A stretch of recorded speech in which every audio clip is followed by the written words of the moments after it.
John is a really great teacher, and even more importantly than that, he's just a really great man. He's very patient and kind, and he wants to see people succeed. And as a teacher, he's willing to take the time to make sure that somebody understands it and they're doing it the right way. And he just really takes a lot of joy in teaching. And it doesn't matter the age or the skill level. He'll teach anybody from a small child to an older person that is interested in learning.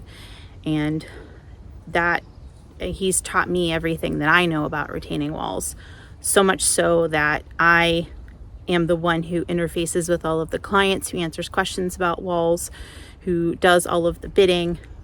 And I took the NCMA test and didn't study or have any prior installation knowledge, but I was able to pass because of all of the knowledge that John has passed along to me over the years.